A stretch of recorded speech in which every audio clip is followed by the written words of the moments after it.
Thanks for tuning in to the Prime Bookseller Podcast, the bi-weekly podcast discussing all things Amazon bookselling.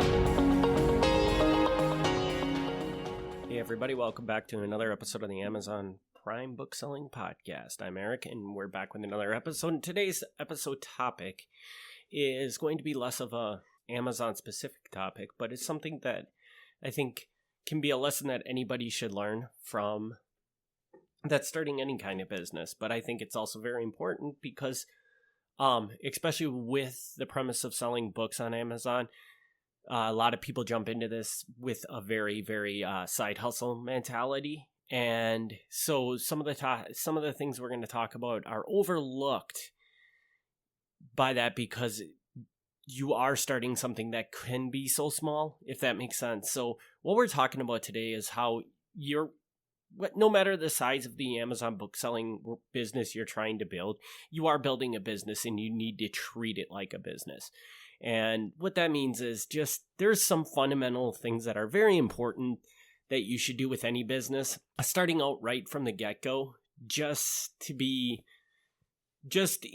prepared for if the time comes that your business does grow bigger than you expect it to, that you're kind of more prepared for that, as well as just in the eyes of the government, IRS, and all that thing. There's certain things that any business should do just to keep out of if you were to ever get audited or anything like that, which anybody listening to this, do not get overly worried about that. That's very improbable that will ever happen to you.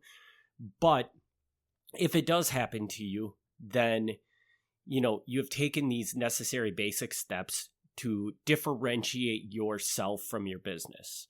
So a common thing that people will ask right away when getting into this is, do I need to set up a business entity? And I always tell every seller that when you first start out selling on Amazon, I don't go to the route of I have to get an EIN from the federal government and I need to be an LLC and things like that. Start out simple. Start out running it through your own personal. You can just set yourself up as what's called a sole proprietor.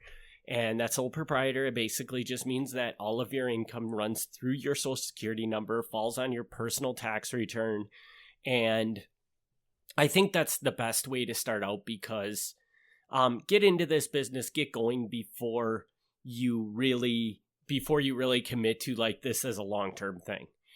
Setting up an EIN and stuff, it's not a big deal to do, but it does take work and it does open up paperwork with the government that you then have to close later on. And as you can imagine, if you've ever done anything with the government, nothing is easy to do. It's not as simple as just clicking a button or something like that. There's long processes to close all these things. And if you don't close them all, they're going to want you to pay money for the different things. So my thing would be to think about this from day one of getting that entity, what that entity might be, but do not worry about setting it up until you're at least a year into your bookselling business, or set yourself a sales goal. So if once I hit this amount of sales in a month or in a year or pacing for a year, then I'm going to look at setting up that entity because I know that I'm committed to this business and it's going to be for the long haul. So it's worth having that entity. I'm not going to go too deep into those entities. There's different entities and different tax reasons, but you really should sit down with an accountant and talk about that if you want to learn that. I may do a basic overview of the different entities later on in the podcast. We'll see on that, just depending on what people tell me they want to learn more about. But the first thing is to look at that entity and figure out what you might want to be. But like I said, I wouldn't set that entity up as of yet because you're just not that far into the business. But the couple things that I would definitely do is make it very set in stone from day one. Anything that you spend on this book selling business, you want to be using a separate bank account for any money that comes in from Amazon. If you're using credit cards to make purchases for inventory and things like that, that credit card should be it does not have to be a business credit card, but it can just be a credit card in your name. But that particular credit card is dedicated solely to your business. And the reason for this is because this is pretty, once you get an actual entity, this is a pretty strict rule from the IRS that all of your business finances and all of your personal finances have to be 100% separate. And if you're not doing that, all sorts of bad things can happen on the end of, like, if they feel like you're saying you're an entity, but you're not treating yourself as an entity, a lot of the privileges and benefits that you get from being a separate financial entity or a separate business entity from yourself are taken away. And the biggest gaping one of that is like if you set up an LLC and you're not keeping your finances separate, they are not going to treat your LLC and you as separate entities. They're going to treat you as the same, which means if something were to happen, you were to get a lawsuit or something like that, your personal money is not protected from the LLC protection, because the government's just going to look at it and say, no, you haven't been operating in it as an LLC, so your LLC is not eligible, or it's not a true LLC, so that protection just goes away. So it's important because these are the simple things that you can start right away. Not a big deal. It's not that hard to go to your local bank and set up another bank account. The bank account, again, it doesn't even have to be in your business name. It does not have to be a business bank account. Just create a separate bank account that is specifically for your business. And the same thing goes on the credit card side. If you're going to be making your purchases via your credit card, then get a dedicated credit card for your business. That's advantageous for you as well, because if you do that, it's just a whole lot easier to track your business expenses. You're not digging through a credit card trying to figure out which was the business expense. Like this time I went to a Goodwill and bought books. Well, the other day I went to Goodwill and bought clothes. Which one's the right one? It just keeps it much easier and simple to maintain from your end when you have to start keeping your books.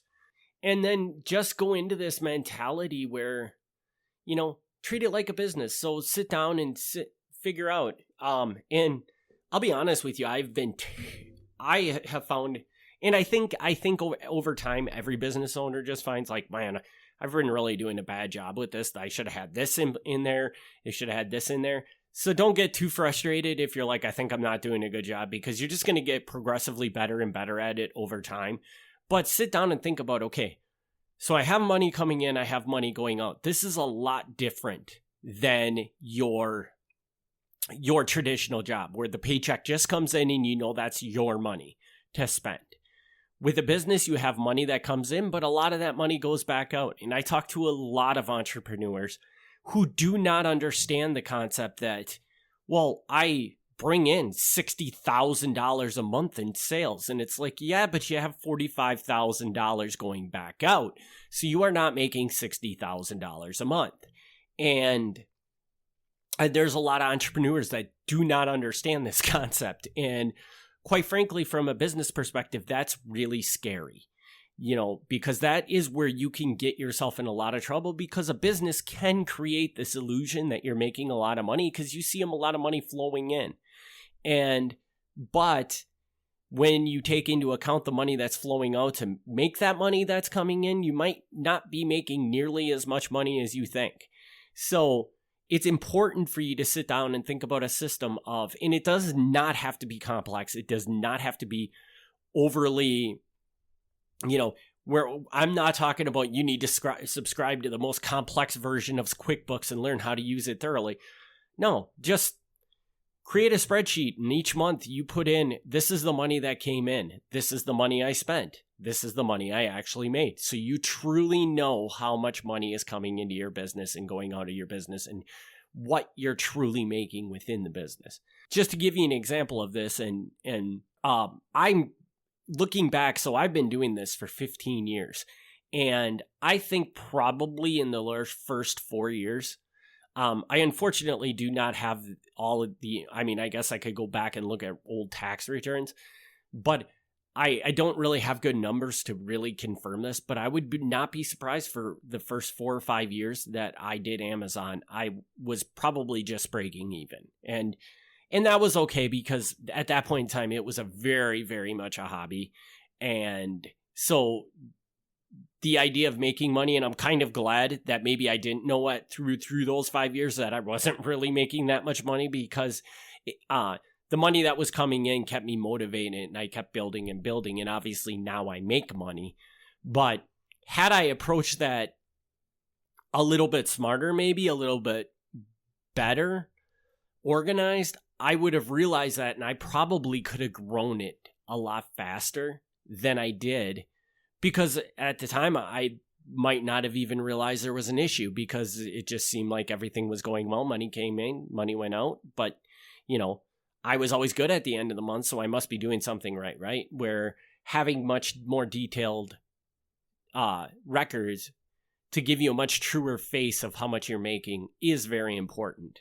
Because if you have never run a business or a side hustle or anything like that before, and you're getting into this for the first time, I promise you, you're gonna screw this up, because this is not something our brains are wired to know how to do. It is a completely foreign thing, and you have to learn how to do it. So, first of all, the important parts of this episode is to first, one, get your finances from your business and get your personal finances separated. And that means a separate bank account. If you're using a credit card, it can be a debit card that's attached to that bank account. But if you're using a credit card or a credit card, that credit card should be solely dedicated to your business. So the only time that card comes out is when you're making a business purchase.